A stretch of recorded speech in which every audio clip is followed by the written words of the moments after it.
한국에서 무슨 일을 겪었던 것일까요? 안녕하세요. 감동시작입니다. 저희는 실제 사연을 바탕으로 재구성한 스토리를 전달해드립니다.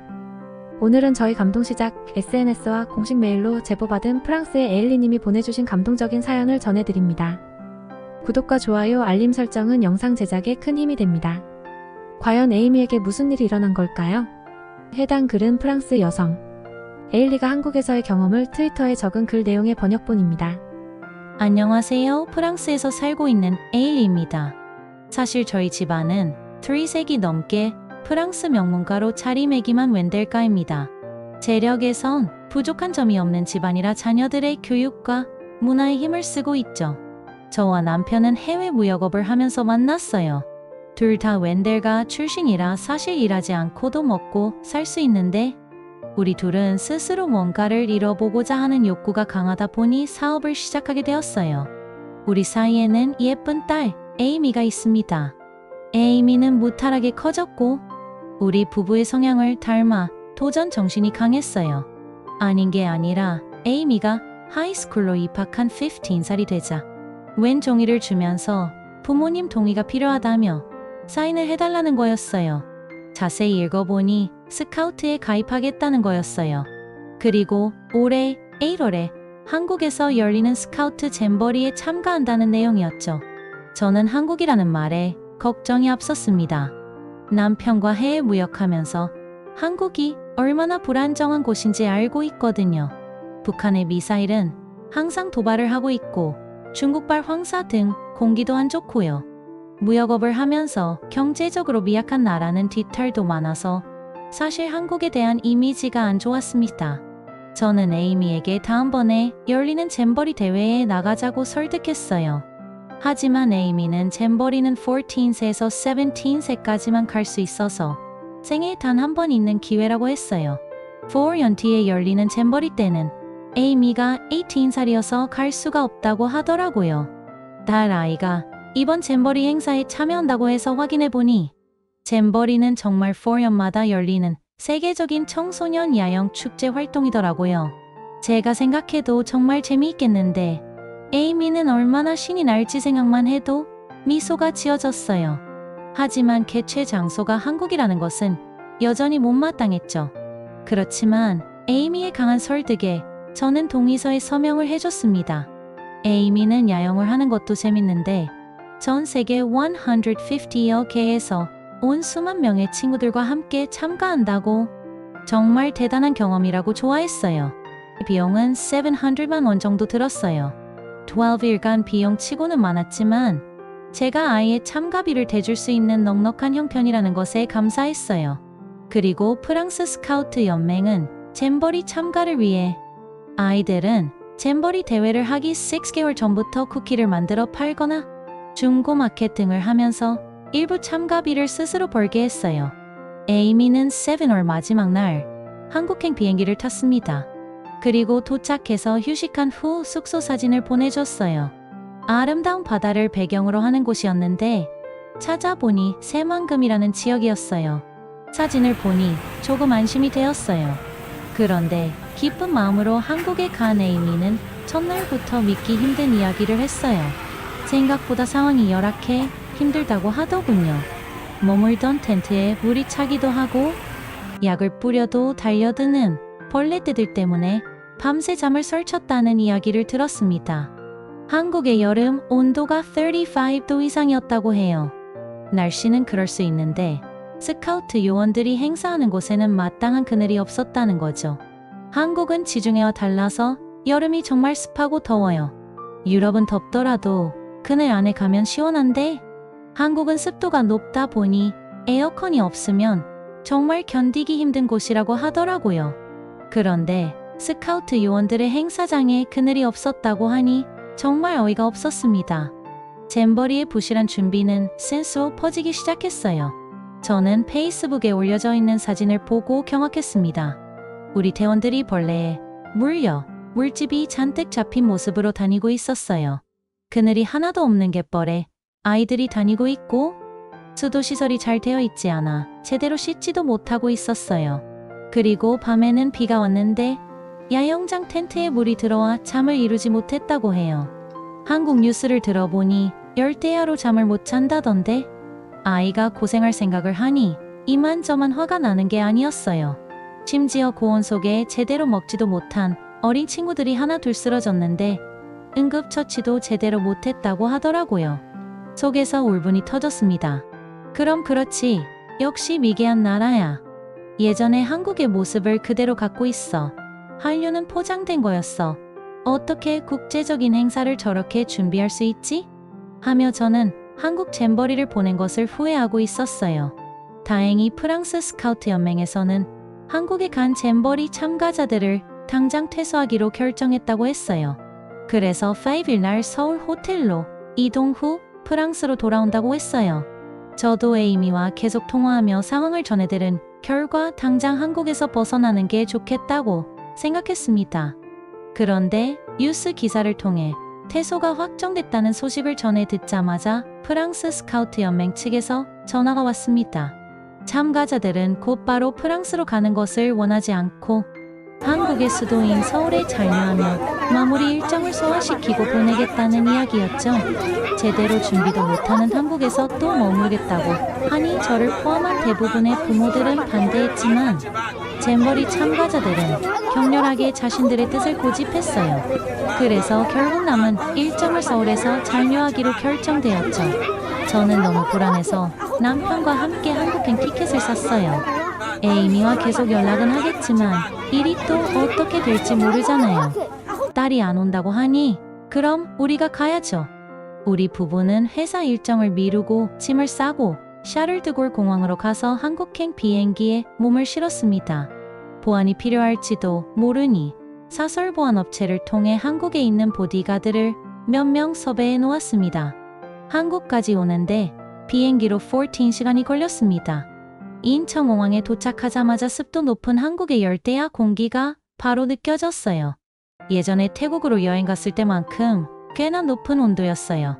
인천공항 면세점을 지나 리무진을 타고 서울로 향했습니다. 그런데 처음엔 화가 난 상태로 한국으로 출발했는데 예상보다 거대하고 깨끗한 인천공항을 보니 국제공항 중에서도 참 잘 되어 있는 편이다라는 생각을 했어요. 리무진을 타고 서울 호텔로 향하는데 미국의 맨하튼과 같이 높은 건물이 즐비한 곳이 나오더라고요. 구글 지도로 어디인 줄 확인해 보니 송도라고 했어요. 서울이 아니어도 저렇게 발달된 곳이 있구나 싶었어요. 우리 부부는 곧 서울로 진입하면서 입이 떡 벌어졌습니다. 분명 저녁 11시가 넘었음에도 불구하고 홍콩을 방불케 하는 야경이 대단했습니다. 일부러 꾸민 야경이 아니고 도시가 원체 발달하다 보니 도로, 차량, 건물에서 나오는 불빛들만 해도 어마어마했어요. 네, 솔직히 놀랐습니다. 도로도 매우 깔끔하고 지하철이나 버스도 관리가 잘 되어 있었습니다. 한국이 이렇게 발전했는지 상상도 못했던 저희 부부는 그저 이 상황이 놀라울 따름이었습니다.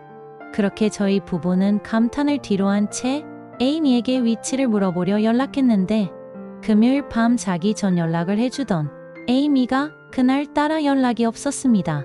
전화를 몇 통이나 하고 문자를 수십 통을 해도 연락이 없었죠. 갑자기 걱정이 되기 시작했습니다. 무슨 일이 생긴 건 아닌가 싶었죠. 남편이 잼버리 행사 측에 연락해 숙소 위치를 알아내고 제가 주소지를 검색해 경호원 차를 타고 해당 장소로 이동했습니다.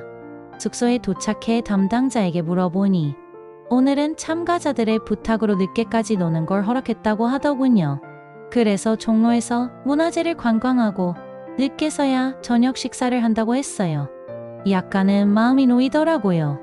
그래도 연락이 안 되는 에이미를 봐야겠다는 생각에 곧바로 다시 차를 타고선 종로로 향했습니다. 서울은 한밤중에도 차가 미친 듯이 막히더군요. 목적지에 다다르자 저와 남편은 경호원을 두고 먼저 에이미가 있다는 음식점으로 갔습니다. 작은 골목으로 이어진 곳은 한국 분위기가 물씬 나는 곳이었고 저는 순간 뭔가 편안해졌습니다. 그리고 에이미가 있다는 가게로 갔습니다. 문을 여는 순간 저는 며칠 동안의 긴장감이 완전히 풀어졌습니다. 해맑게 웃으면서 친구들과 삼겹살을 먹고 있는 에이미의 모습이 보였습니다. 한국 음식을 원래 잘 먹었던 것처럼 김치로 보이는 빨간색 야채에 고기를 돌돌 말아놨더라고요. 혹시나 나쁜 일을 당하고 있는 게 아닌가 걱정했던 저로선 그 모습을 보자마자 눈물이 흘러나올 수밖에 없었죠. 깜짝 놀란 에이미를 꼭 껴안고 울고 있으니 옆에 있던 다른 참가자들도 부모님 생각이 나는지 울기 시작하는 아이들도 있었고 저를 보고 박수를 치는 아이들도 있었습니다. 하긴 이 아이들은 아직 청소년이잖아요. 부모님과 이렇게 떨어져 본 적이 없었어요.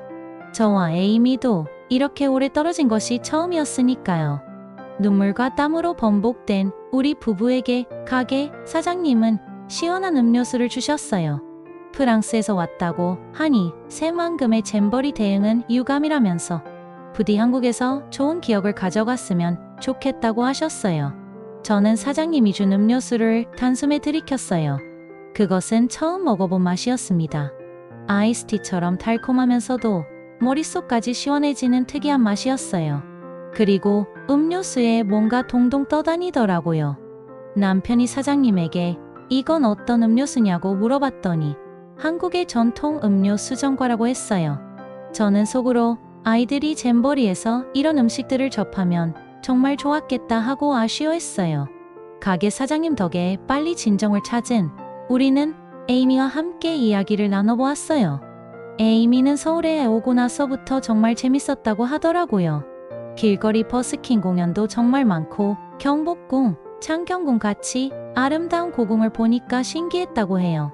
동양의 미가 어떤 것인지 알겠다고 하더라고요. 그리고 예전엔 TV를 보면 중국과 한국과 일본을 제대로 구분 못했는데 이제는 한국 고유의 특이함을 분명히 알아본다고 하네요. 식사를 마치고 가게를 나섰는데 밤 12시가 넘었어요. 하지만 늦은 밤에도 주위가 정말 밝고 사람이 많았어요. 한국 전통 무늬로 액세서리를 파는 곳이 있어서 한참 재밌게 구경했지 뭐예요. 에이미는 대학생이 되면 한국에 다시 꼭 찾아오겠다고 했어요. 우리 부부는 그때도 오고 지금 온 김에 한국에 머물다 가자고 했어요. 지금은 저도 한국입니다. 남편과 한국 여행을 즐기고 있죠. 에이미는 잼버리 참가자들과 함께 서울 투어를 하고 있죠. 잼버리 참가자들의 일정을 하루 간격으로 그대로 따라하고 있는 중인데 서울은 관광지로 정말 괜찮다고 생각됩니다. 남편과 저는 너무 더웠지만 경복궁에서 한복을 빌려 입는 체험도 해봤어요. 서울 안에 박물관도 많아서 한국 역사도 많이 알 수 있었어요. 한국이 이렇게 볼거리가 많고 역사를 중요시하는 나라인지 몰랐는데 다시 보게 되었습니다. 잼버리 행사 준비가 미흡한 것에 대해서는 저도 아직 할 말이 많습니다만 다행히 참가자들은 여기 서울에서 정말 행복한 일정을 보내고 있어 걱정을 안 해도 될 것 같습니다. 저희 불같은 한국행 이야기는 이렇게 마무리할게요. 잼버리에 자녀를 보낸 분들은 안심하셔도 됩니다. 에일리가 적은 글 내용에는 많은 외국인들이 다양한 반응을 보였습니다. 해외 댓글 반응입니다. 저도 딸 아이가 서울에서 이틀을 보내더니 다음 가족 여행지로 한국을 가자고 하더라고요. 꼭 다 같이 와보고 싶다던데요.